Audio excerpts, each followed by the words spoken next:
तो आज हम 11th क्लास केमिस्ट्री में एक न्यू चैप्टर स्टार्ट करें जिसका नाम है chemical kinetics. Most important chapter है क्योंकि इसमें कुछ क्वेश्चंस जो होते हैं वो बोर्ड एग्जाम में क्या होते हैं कि यहाँ से निकलते हैं।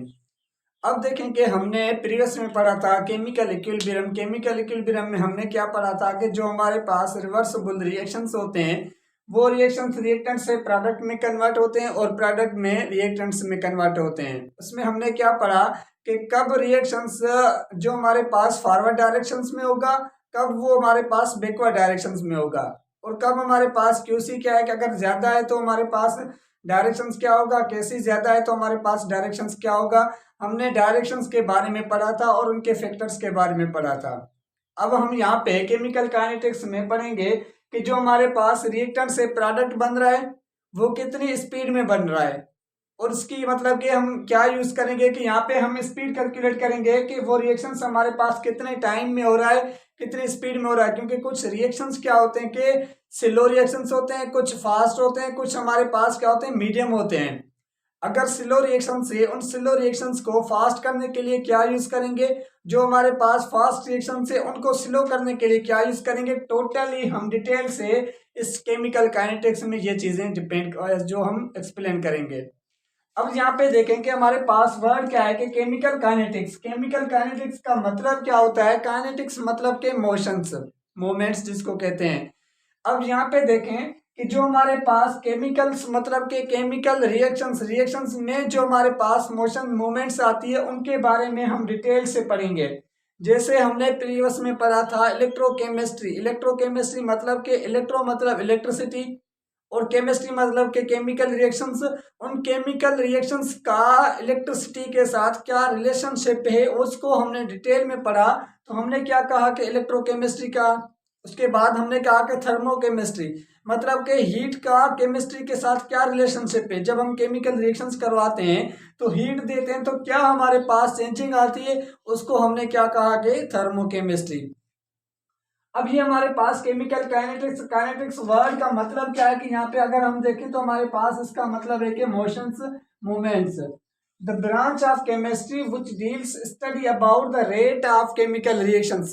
केमिकल काइनेटिक्स हमारे पास क्या होती है कि एक हमारे पास फिजिकल केमिस्ट्री की ब्रांच है जिसमें हम क्या पढ़ते हैं कि रेट ऑफ केमिकल रिएक्शंस के बारे में और मैकेनिज्म ऑफ रिएक्शंस के बारे में, on the factors that influence on the rate of chemical reactions।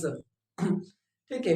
अब यहाँ पे देखें कि कुछ हमारे पास यहाँ पे दो चीजें आ रही हैं। कौन कौन सी हमारे पास आ रही हैं, एक हमारे पास आ रहा है कि रेट ऑफ केमिकल रिएक्शंस, दूसरा हमारे पास क्या है कि मैकेनिज्म ऑफ रिएक्शंस, थर्ड हमारे पास क्या है कि factors that influence on the rate of chemical reactions. ये चीजें आप इस चैप्टर में कंप्लीट पढ़ेंगे। एक्सप्लेन जो हमारे पास डिटेल से हम पढ़ेंगे वो ये चीजें हैं। अब यहाँ पे हमारे पास क्या है कि rate of chemical reactions. Rate हम किसको कहते हैं, रेट मतलब के स्पीड, मतलब के जो हमारे पास केमिकल रिएक्शंस होगा, केमिकल रिएक्शंस में हमारे पास रेट क्या है मतलब कि उसकी स्पीड क्या है कि जो रिएक्टेंट से प्रोडक्ट बन रहा है उस स्पीड को जब हम डिटेल से पढ़ेंगे तो उसको हम क्या कहेंगे कि रेट ऑफ केमिकल रिएक्शंस। उसके बाद हमारे पास क्या है कि मैकेनिज्म ऑफ रिएक्शंस, मतलब कि जब हमारे पास रिएक्टेंट्स आपस में कंबाइन हो रहे हैं तो उनको मैकेनिज्म से देखेंगे कि वो किस तरीके से कंबाइन हो रहे हैं। क्योंकि रिएक्शंस क्या होते हैं कि अगर आप डायरेक्ट, कुछ रिएक्शन सिंगल स्टेप होते हैं, कुछ रिएक्शंस क्या होते हैं कि मल्टीपल स्टेप होते हैं जिनको हम कॉम्प्लेक्स स्टेप कहते हैं, कॉम्प्लेक्स रिएक्शंस कहते हैं। तो आगे हम पढ़ेंगे कि हमारे पास एलिमेंट्री रिएक्शंस क्या होता है।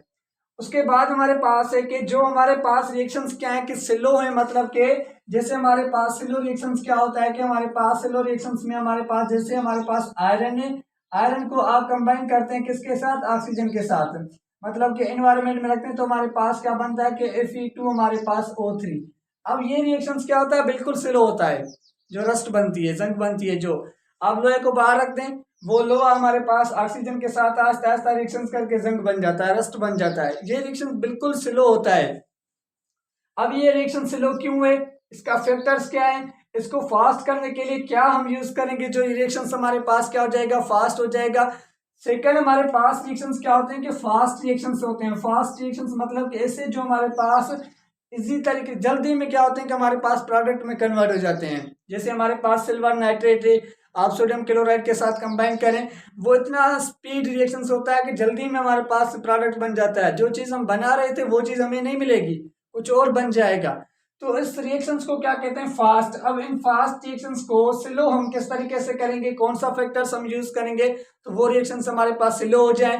तो ये चीजें हम क्या पढ़ते हैं कि factors that influence on the rate of chemical reactions में। एक तो हम क्या पढ़ेंगे कि हमारे पास स्पीड क्या है कि उस रिएक्शंस की, उस रिएक्शंस का मैकेनिज्म क्या है, उस रिएक्शंस के फैक्टर्स क्या है जिस चीज पे हमारे पास वो हो रहा है।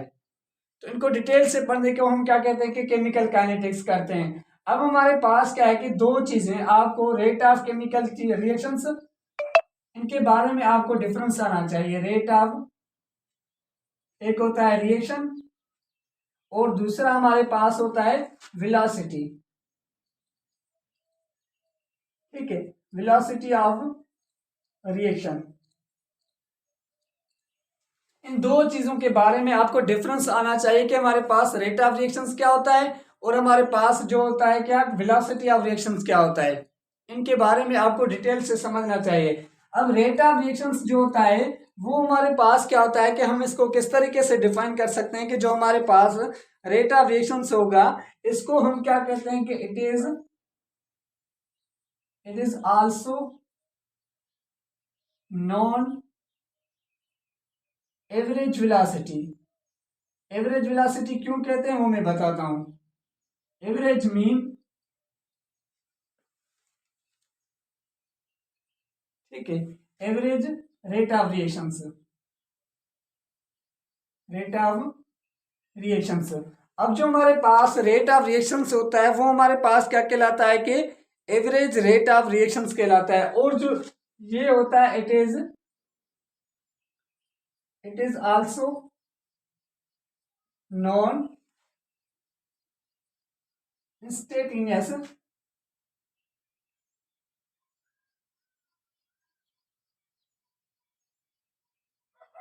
इंस्टेंटेनियस रिएक्शंस जिसको आप कह सकते हैं। ठीक है, ये इंस्टेंटेनियस रेट ऑफ रिएक्शंस कह सकते हैं। एक तो हमारे पास ये डिफरेंस होता है इनमें कि अब एवरेज क्या होती है, इंस्टेंटेनियस क्या होता है, इनको आप समझें।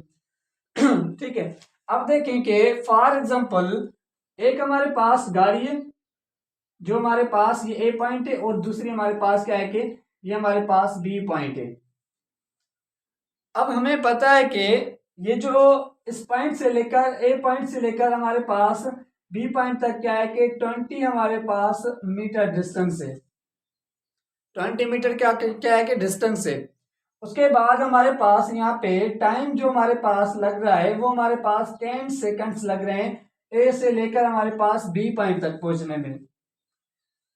तो इसकी हम देखेंगे कि हमने 1 मीटर मतलब कि यहाँ पे हमारे पास 20 मीटर का डिस्टेंस है यहाँ पे ए से लेकर हमारे पास बी तक।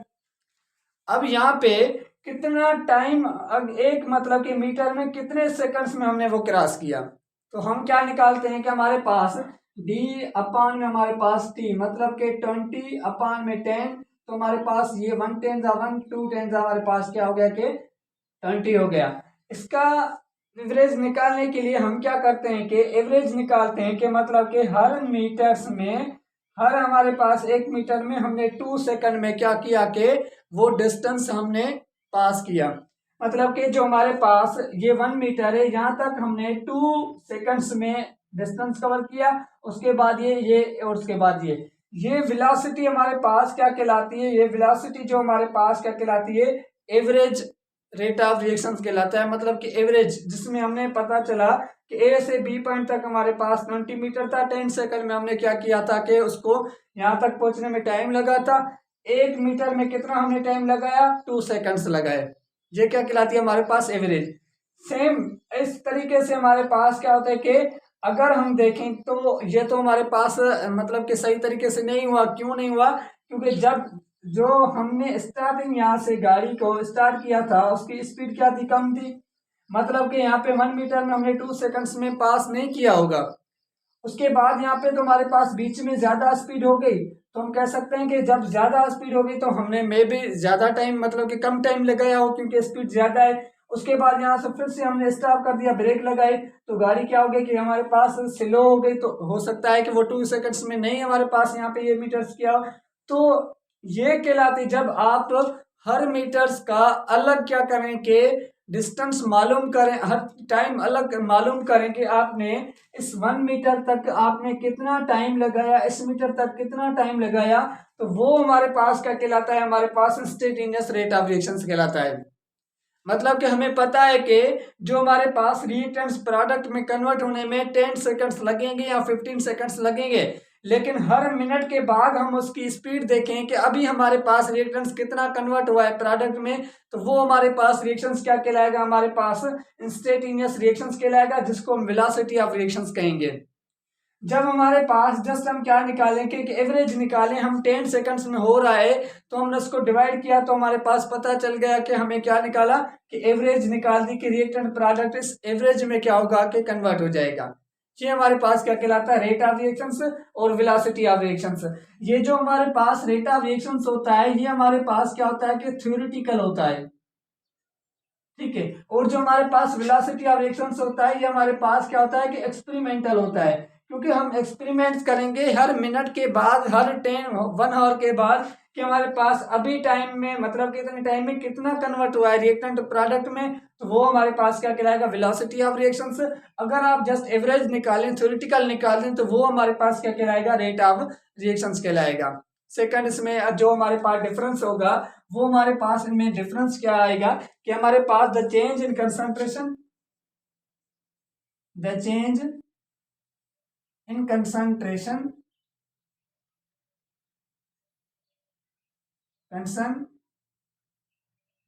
अब जो चेंजिंग आएगी कंसंट्रेशन में, वो हमारे पास क्या आएगी, reactant concentration of reactant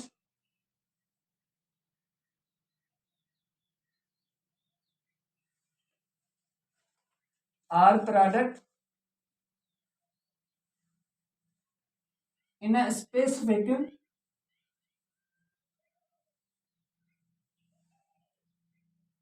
amount of time।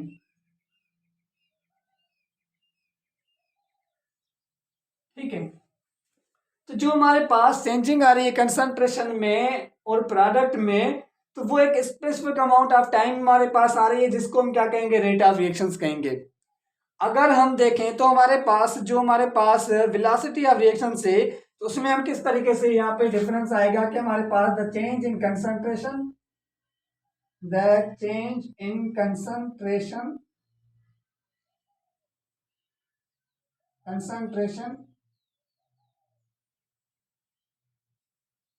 Reactant और product in a small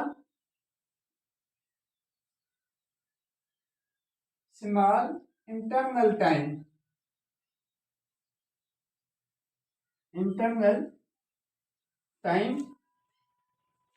is called rate of reaction, it's called velocity of reactions। अब यहाँ पे इन दोनों पॉइंट्स को समझे कि हमने यहाँ पे क्या निकाला था, एवरेज निकाली थी, टाइम स्पेसिफिक टाइम था कि यहाँ से लेकर यहाँ तक हमारे पास डिस्टेंस इतना टाइम है, तो हमने एवरेज निकाल दी, इतनी हमारे पास चेंजिंग आएगी। अब यहाँ पे हम क्या करें कि वेलोसिटी ऑफ रिएक्शंस में हम हर मिनट्स का अलग अलग निकाल रहे हैं, हर डिस्टेंस 1 मीटर का अलग अलग निकाल रहे हैं, तो हमारे पास स्मॉल इंटरनल टाइम हम यूज करें, तो जो कंसंट्रेशन में हमारे पास चेंजिंग आएगी वो स्मॉल आएगी, और यहाँ पे क्या आएगी, एक स्पेसिफिक टाइम में आएगी। तो ये इन दोनों में क्या होता है कि डिफरेंस होता है, ये इंस्टेंटेनियस होता है, ये एवरेज होता है। ये हमारे पास कंसंट्रेशन स्मॉल अमाउंट में, और यहाँ पे एक स्पेसिफिक टाइम में क्या होती है कि चेंजिंग आती है। थर्ड डिफरेंस यहाँ पे कौन सा होगा कि जो हमारे पास थर्ड इसमें डिफरेंस आएगा, रेट ऑफ रिएक्शंस को हम किस तरीके से शो करते हैं, रेट ऑफ रिएक्शन को हम शो करते हैं डी एक्स अपान में हमारे पास डी टी। एक्स का मतलब क्या हुआ, डी टी का मतलब क्या हुआ। अब एक्स का मतलब होता है कि मोलर कंसंट्रेशन, मोलर कंसंट्रेशन, ठीक है। डी एक्स मतलब के चेंज इन मोलर कंसंट्रेशन, जो रिएक्टेंट से प्रोडक्ट बन रहा है उसमें कितनी चेंजिंग आई मोलर कंसंट्रेशन में, उसको हम क्या करते हैं कि dx से शो करते हैं। dt हमारे पास क्या होता है, चेंज हमारे पास इन टाइम, ठीक है, टाइम, t फॉर हमारे पास टाइम, x फॉर हमारे पास कंसंट्रेशन से। तो कितनी चेंज आई मोलर कंसंट्रेशन में, कितनी चेंज आई टाइम में, तो उसको हम क्या कहते हैं कि रेट ऑफ रिएक्शंस कहते हैं। अगर हम आ जाए यहाँ पे तो हमारे पास यहाँ पे वेलोसिटी ऑफ रिएक्शंस जो होगा, वेलोसिटी ऑफ रिएक्शंस, जो हमारे पास वेलोसिटी ऑफ रिएक्शंस को हम किस तरीके से शो करते हैं कि यहाँ पे लिमिट, अब लिमिट में बता रहा हूं कि लिमिट हमारे पास क्या होती है, और dt हमारे पास इंफिनिटी हमारे पास 0 के, और ये हमारे पास dx अपॉन हमारे पास dt, सॉरी यहाँ पे मैंने एक चेंज रखी थी, यहाँ पे डेल्टा x और डेल्टा t हमारे पास यूज होगा। अब यहाँ पे देखें, यहाँ पे डेल्टा x मतलब कि चेंज कंसंट्रेशन में, यहाँ पे हमारे पास क्या है कि डेल्टा t मतलब चेंज इन टाइम में। अब उसके बाद velocity of reactions limit delta जो हमारे पास टाइम है वो क्या है कि इंफिनिटी हमारे पास 0 की, मतलब कि इसमें जो टाइम होगा वो अराउंड या अबाउट आप कह सकते हैं कि वो 0 के बराबर होगा, लेकिन कुछ उसमें टाइम होगा। तो जो हमारे पास dx अपॉन में dt हम इसमें यूज करते हैं, और यहाँ पे डेल्टा x डेल्टा है, बाकी सब सेम है कि x का मतलब कि मोलर कंसंट्रेशन चेंज, टाइम का मतलब कि जो हमारे पास टाइम लगा रहे हैं। तो ये हमारे पास क्या होते हैं कि इनमें डिफरेंस होते हैं, कि हमारे पास इन दोनों को आप समझें कि क्या इनमें डिफरेंस है। थर्ड हमारे पास क्या होता है कि फोर्थ जो आगे SI यूनिट हमारे पास जो यूज करते हैं, किसका हमारे पास SI unit, rate of reactions का, कि रेट ऑफ रिएक्शंस का हमारे पास SI यूनिट क्या होगा। SI यूनिट देखें कि हमारे पास कंसंट्रेशन का यूनिट हमारे पास क्या होता है, मोलरिटी होती है, और हमारे पास टी का यूनिट क्या होता है, एस होता है। एक तो आप मोलरिटी पर सेकंड आप लिख सकते हैं। अगर आप इसको डिटेल में इसको ओपन करें तो हमारे पास मोलरिटी का यूनिट क्या होता है, मोल पर डेसीमीटर क्यूब, मोल पर डेसीमीटर क्यूब, और ये हमारे पास डॉट, ये हमारे पास एस, ये हमारे पास क्या हो गया कि रेट ऑफ रिएक्शंस का एसआई यूनिट हो गया। उसके बाद हमारे पास का जो एसआई यूनिट होगा सेम होगा, मोलरिटी पर सेकंड, टाइम हमारे पास या हमारे पास मोल पर डेसीमीटर क्यूब, और डेसीमीटर क्यूब, और हमारे पास ये सेकंड, हमारे पास ये क्या हो गया कि इसका एसआई यूनिट हो गया। आई होप कि आपको इसका इंट्रोडक्शन आपको समझ में आ गया होगा।